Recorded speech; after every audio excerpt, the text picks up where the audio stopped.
और हर इज्जतदार आदमी कभी किसी के सामने नहीं, हमेशा छुपकर कर्जा लिया करते हैं। क्यों मुखिया जी, जब आपकी बेटी की शादी हुई थी तब आपने भी तो।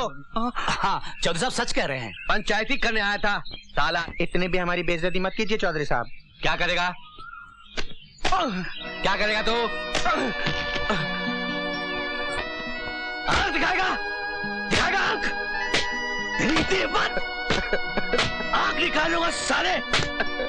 भाग जा यहाँ से, कभी मेरी दुकान पर आया तो।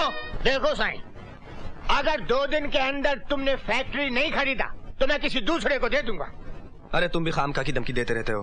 मुझे अच्छी तरह मालूम है कि इस फैक्ट्री खरीदने वाला कोई दूसरा नहीं है। अरे आपका ख्याल गलत है साईं। दूसरा ग्राहक माल के साथ तैयार खड़ा है। वो तो आपसे पहले बात हो गई थी, इसलिए 2 दिन का टाइम दे रहा हूँ। दूसरे ग्राहक से मिलवाऊं, खातिरी कर लो। अरे साईं जरा बाहर आना।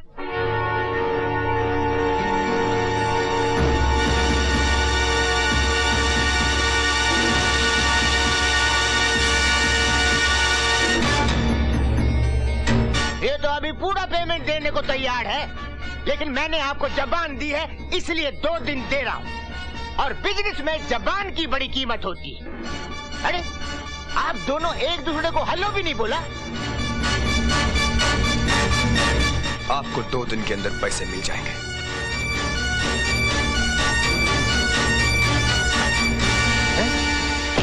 साईं, आपको देखते ही निरंजन की आंखों में खून उतर आया था। और उसे देखते ही मुझे अपना खून याद आ गया था। उसका मूड देखकर तो ऐसा लगता था जैसा वो आपको मार ही डालेगा। ये काम तो वो पहले ही कर चुका है दुदानी। अब तो उसके मरने के दिन है। अब तो उस फैक्ट्री को खरीदना जरूरी हो गया है। वो भी उस फैक्ट्री को खरीदना चाहता है। कौन? वही जिसके पास पूजा गई थी। मैं उसके पास वो फैक्ट्री नहीं जाने दूंगा। ये मेरी मान का सवाल है। तू चिंता क्यों करता है बेटा? अपने बेटे का मान रखने के लिए एक माँ कुछ भी कर सकती है। ये रहे 10 लाख रुपए। तेरे पिताजी को ये मालूम नहीं पड़ना चाहिए कि हम लोगों ने ये पैसे निकाले, वरना वो जिंदा ही चिता पर लेट जाएंगे। ये रहे 10 लाख रुपए कैश और ये रहा बैंक का 20 लाख रुपए का चेक। पेमेंट पूरा हो गया। हो गया साईं, बिल्कुल हो गया। और ये मेरी तरफ से फैक्ट्री के कागज। मिस्टर निरंजन, बहुत बहुत मुबारक हो। अरे भाई कांग्रेचुलेशन।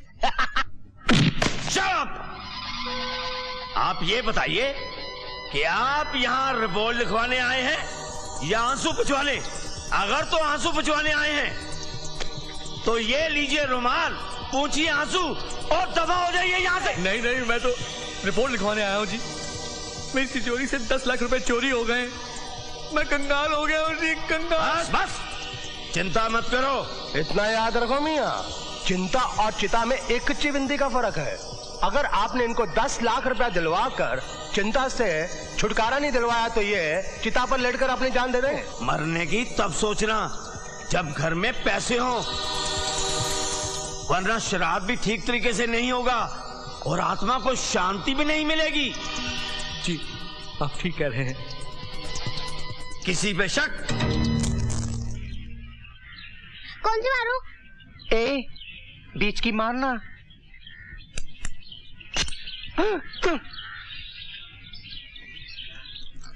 ओह, अरे 2 गोलियां तो कम है।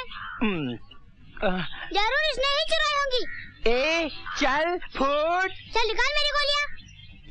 नहीं है ना? हाँ। बिल्लू तेरा नाम है? हाँ, मेरा ही नाम है। तो चल। मैंने कुछ नहीं किया। छोड़ दीजिए।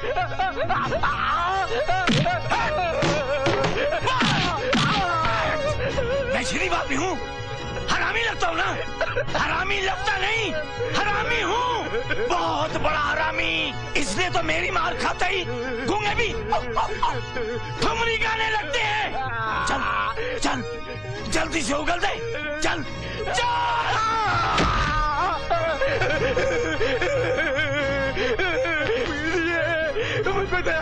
दया कितनी किलो दिया चाहिए?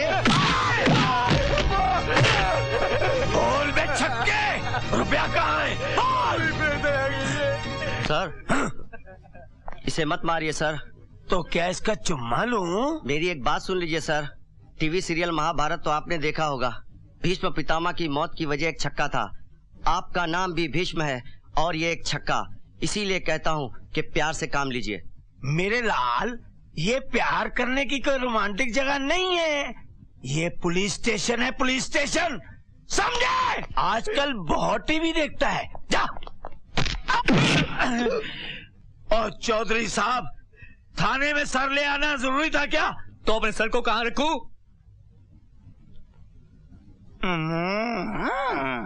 लेकिन सर आप टकले कब से हुए? और चौधरी साहब, ये टकले का सर है ना, गुस्से का स्विच बोर्ड है, स्विच बोर्ड, जिसके 24 बटन आपने दबा दिए हैं। शुक्र करो आप बच गए, क्योंकि आप भी तो टकले हैं ना। लेकिन मैं उस साले को नहीं छोड़ूंगा। अब बता, तूने रुपया लिए या नहीं? नहीं, मैंने कुछ नहीं किया। भगवान की कसम, मैंने कुछ नहीं किया। ये झूठ बोलता है इंस्पेक्टर। तू ऐसे नहीं मानेगा। नहीं, मैंने चोरी नहीं की है।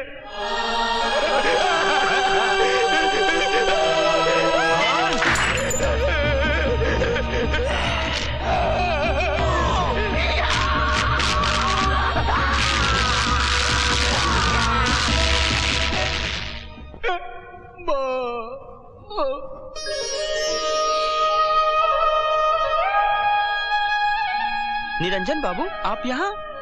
जी, आज मेरी फैक्ट्री का मुहूर्त है।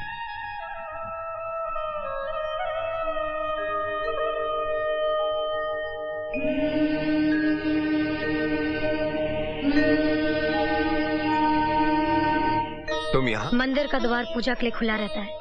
लेकिन मेरे घर का दरवाजा तुम्हारे लिए कभी नहीं खुलेगा। वो घर नहीं, किराए का मकान था मेरे लिए। जब रहने की कीमत नहीं चुका सकी तो निकाल दी गई। हर एक के जीवन में कुछ न कुछ सालों के लिए बनवास का समय आता है और इसे तो काटना ही पड़ता है। ओह, तो तुम यहाँ बनवास काटने आई हो? हाँ। तो काटती रहो, इसलिए कि तुम्हारे बनवास का कोई अंत नहीं होगा। क्या इसलिए कि मेरा राम ही रावण है? मैं किसी का राम नहीं और ना ही राम बनना चाहता हूँ। ये दुनिया राम लीला नहीं, महाभारत है। यहाँ जीतना ही धर्म है और किसी भी कीमत पर जीतो।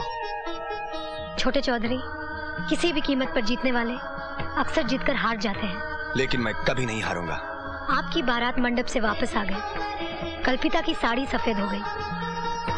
आपके बाप की पगड़ी उछाली गई। क्या कर लिया आपने?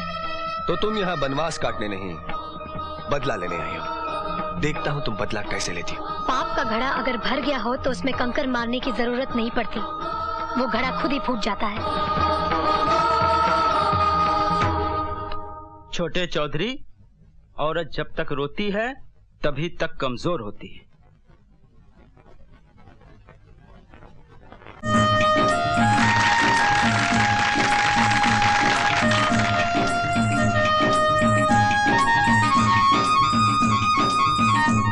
आज मेरा सपना पूरा हो गया। ये सपना कभी पूरा नहीं होता अगर मेरी माँ ने मेरा साथ ना दिया होता। बेकार में ही मेरी इतनी तारीफ कर रहा है। मैंने किया ही क्या? बस चौधरी जी की तिजोरी से 10 लाख रुपए निकाल कर इसको दे दिए, और क्या किया। आप लोग भी कमाल करते हैं। एक ही घर में रहकर एक दूसरे की चोरी करते हैं और झूठी रिपोर्ट लिखवाकर बेचारे बिल्लू को पिटवा दिया। जानते हैं आप लोगों पर उल्टा केस चलेगा और तो और पुलिस भी आप पर चार्ज लगाएगी। अब तो सिर्फ आप लोगों को भगवान ही बचा सकता है।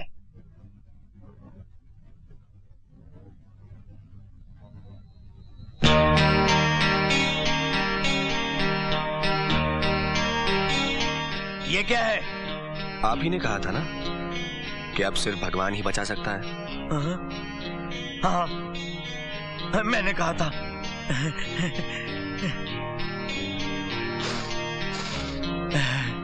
असली है। आपको भाषा का ज्ञान बहुत अच्छा है। आपको भी भाषा का ज्ञान बहुत अच्छा है। वो तो है। अच्छा, तो हम चलते हैं। जय हिंद, जय हिंद, जय हिंद। मुखिया जी, मेरे बेटे बिल्लू को बचा लीजिए। अब तो आपको भी मालूम हो चुका है कि वो चोर नहीं। जब चाहे पुलिस से किसी को बेइज्जत करवा के पिटवा दे दे, ये तो सरासर जुल्म है। मुखिया जी, आज आपको इंसाफ करना पड़ेगा। यहाँ की पंचायत जब यहाँ की माओ को, यहाँ के बेटों को, यहाँ की बेटियों को इंसाफ नहीं दे सकी, तो आपको क्या इंसाफ दे पाएगी? बताइए मुखिया जी, चौधरी परिवार के ताल पर यहाँ का समाज कब तक ठुमके लगाता रहेगा? कब तक? क्या पूरा समाज छक्का हो गया है? ए मुखिया, तुम लोगों ने गांव में ये पंचायती विचायती क्या लगा रखी है? चलो फूटो यहाँ से। अदब से बात कीजिए, ये कोई बाई का कोठा नहीं, गांव की पंचायत है।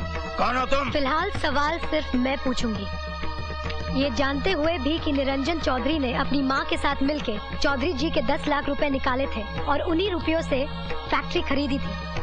ये जानने के बाद भी आपने उन्हें दोषी नहीं माना, उनके खिलाफ कोई कार्यवाही नहीं की और निर्दोष बिल्लू को मार पीट कर हवालात में बंद कर दिया। इसलिए कि उनके खिलाफ किसी ने कंप्लेन नहीं लिखवाई। तुम एक्शन कैसे लेता?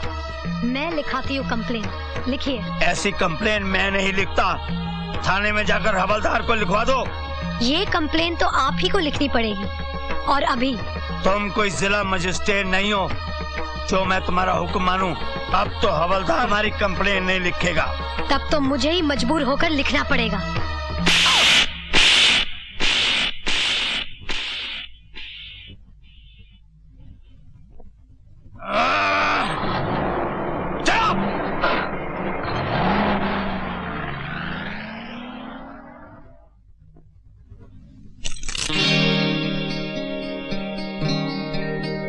You are under arrest. गांव वालों का प्रेशर है, एक दिन के लिए आपको गिरफ्तार करना ही पड़ेगा।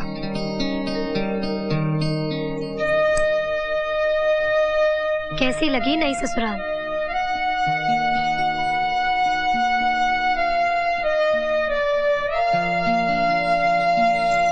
सिगरेट जला लीजिए, थोड़ी शांति मिल जाएगी। निरंजन बाबू, आपने जो आग लगाई है वो फूंक मारने से नहीं बुझने वाली। बोल ले जो बोलना है। आज तेरा वक्त है, कल मेरा वक्त भी आएगा। वक्त आएगा? आप तो कहते थे कि वक्त आता नहीं, लाया जाता है। लगता है अंदर से बहुत टूट गए हैं छोटे चौधरी। चाहे जितना भी टूट जाऊं, जमानत पर तो छूट ही जाऊंगा। फिर ऐसी आग लगाऊंगा जिसे बुझाकर मुझे जरूर शांति मिलेगी। एक बात याद रखिए छोटे चौधरी, जिंदगी का खेल जल्दबाजी से नहीं खेला जाता। जो खेलते हैं वो अनाड़ी होते हैं, और जो अनाड़ी होते हैं वो अपने ही पाँव में कुल्हाड़ी मार लेते हैं। क्या पानी लाऊं आपके लिए एक गिलास? शराब। अरे आग लगे उस इंस्पेक्टर को, मेरे बेटे से पैसे भी खा लिए और उसे गिरफ्तार भी कर लिया। भगवान करे मरने के बाद उसके मुंह में आग देने वाला कोई ना हो, उसकी लाश को चील कौवे कुत्ते नोच नोच के खा जाए, खच खच कीड़े लगे उसको। अरे घबरा मत भाग्यवान, सब ठीक हो जाएगा। अरे क्या ठीक होगा खाक? सामने उस मनूस का चेहरा जो नजर आ गया। कल्पिता, क्या तू ही वो बर्तन धो डाल।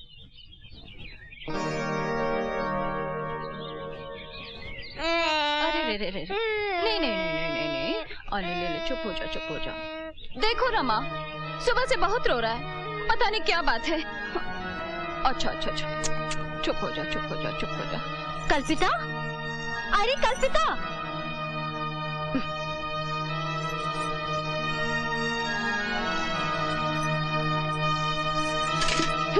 बाल्टी भी खा।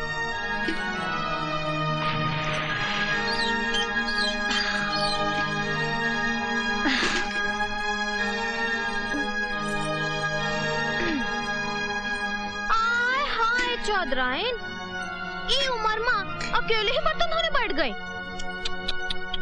अफसोस, पर तुम कर भी क्या सकती हो, तुम्हारे घर में गंदा बर्तन भी तो बहुत हैं।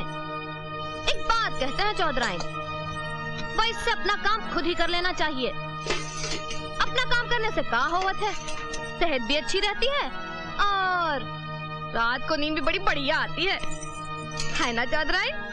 अच्छा, अब चलते हैं। ससुरी कुतरी की।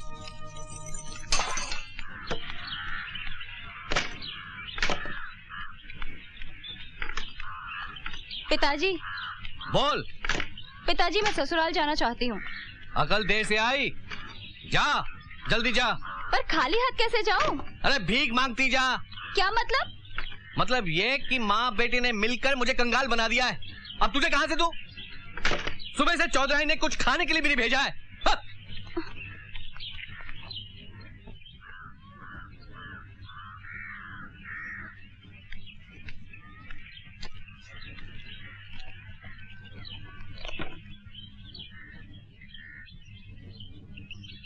ये लो सेठ जी खीर।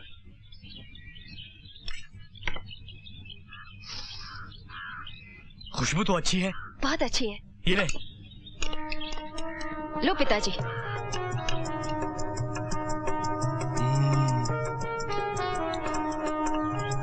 खीर तो बहुत अच्छी है। किसने भेजी इतनी सारी खीर? आपकी बहू ने। तू झूठ बोल रहा है। वो क्या है कि बहुरानी दूध खरीद कर बोली कि बनने में आया इसकी खीर बना दो, लेकिन एक कुत्ता न जाने कहां से आकर टांग उठाकर उसमें पेशाब कर दिया। मैंने उससे पूछा कि इस दूध का क्या करूं? बोली दूध को बर्बाद न करो, इसकी खीर बनवा कर ससुर जी को भिजवा दो। मुझे उसकी बात माननी पड़ी। क्या इसमें कुत्ते का पेशाब है? हाँ। ये क्या किया आपने? अब क्या हुआ? इस हांडी में मेरी छोटी साली पेशाब करती थी। क्या? निकल जा मेरी दुकान से। हट हट हट। चौधराइन, चौधराइन, चौधराइन। मैं अभी बहरी नहीं हुई जो इतनी जोर से चिल्ला रहे हो। तुमने आज दिन में खाना क्यों नहीं भेजा? यहाँ बर्तन कौन धोता?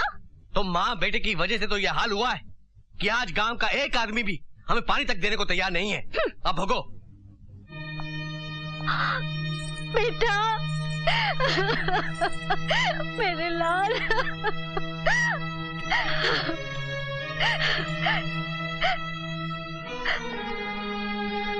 तू यहाँ नहीं था ना?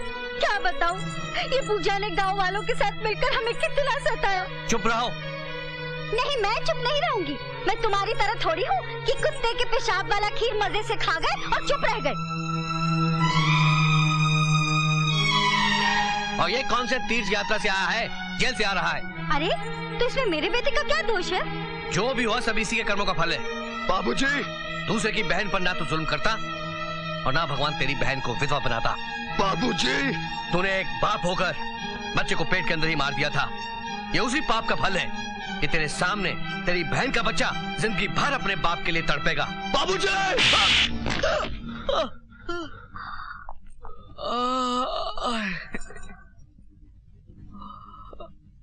जवानी में थोड़ा गुस्सा तो आ ही जाता है। मैं तो पहले ही कह रही थी चुप रहो चुप रहो। ये तुमने कब कहा था? ठीक है, नहीं कहा था तो आपको तो चुप रहना चाहिए था। उठो उठो, काम ही ऐसा करते हो कि कुत्ता भी मुंह चाट ले। बाबूजी,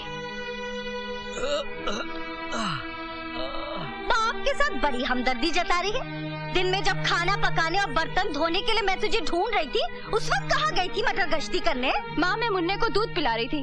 झूठ बोलती है तू तो शुरू से ही कामचोर है। अब तक घर के कामों में तुम्हारा हाथ कौन बटाती रही? तू बटाती रही? चुप हो जा चौधराइन। अरे ये क्या मेरा हाथ बटाएगी? शादी के बाद ये बोझ बनी रही मुझ पर।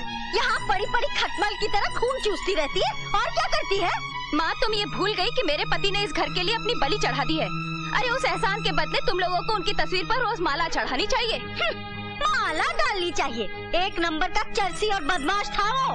माँ, मामा क्या कह रही है? सुअर की अगर बलि चढ़ जाए तो क्या उसकी गिनती हिरन में होने लगेगी? सुअर तो सुअर ही कहलाएगा। माँ, मैंने तुमको चुप रहने को कहा भी था। मेरी कौन सुनता है? काम ही ऐसा करती हो कि कुत्ता भी मुंह चाट ले।